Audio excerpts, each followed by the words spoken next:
సుదీర్ఘ నిరీక్షణకు తెరదించుతూ అత్యాధునిక వందే భారత్ స్లీపర్ రైలు త్వరలోనే కోల్కతా గువాహటి మధ్య తన తొలి ప్రయాణాన్ని ప్రారంభించనుంది. ఈ రైల్లో ప్రయాణానికి సంబంధించి రైల్వే శాఖ వినూత్నమైన మరియు కఠినమైన నిబంధనలను అమల్లోకి తెచ్చింది. ఇందులో ప్రయాణించాలంటే టికెట్ ఖచ్చితంగా కన్ఫర్మ్ అయి ఉండాలి. ఎందుకంటే ఆర్ఏసీ లేదా వెయిటింగ్ లిస్ట్ ప్రయాణికులకు ఇందులో అనుమతి లేదు. ప్రయాణికులు 60 రోజుల ముందే టికెట్లను బుక్ చేసుకునే సౌకర్యం కల్పించింది. టికెట్లు కేవలం డిజిటల్ రూపంలోనే తీసుకోవాల్సి ఉంటుంది. తద్వారా రద్దు చేసుకున్నప్పుడు 24 గంటల్లోనే రీఫండ్ లభిస్తుంది.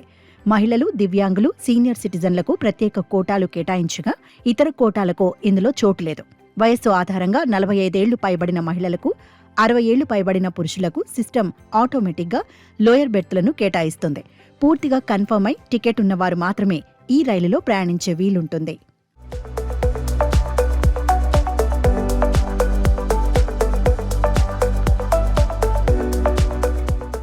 ఈ రైలు ఛార్జీలు సాధారణ రైళ్ల కంటే కొంత ఎక్కువగా కనిపిస్తున్నాయి. కనీస ఛార్జీ 960 నుంచి ప్రారంభం కానుంది.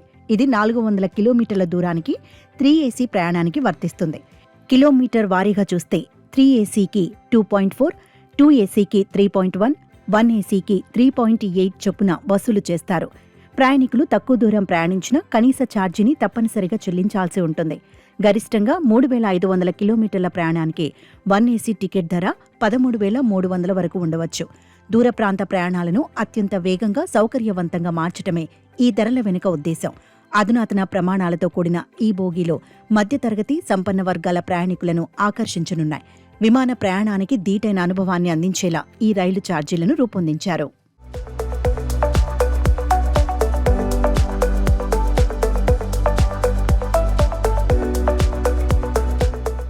వందే భారత్ స్లీపర్ రైలు గరిష్టంగా గంటకు 180 కిలోమీటర్ల వేగంతో ప్రయాణించగలదు.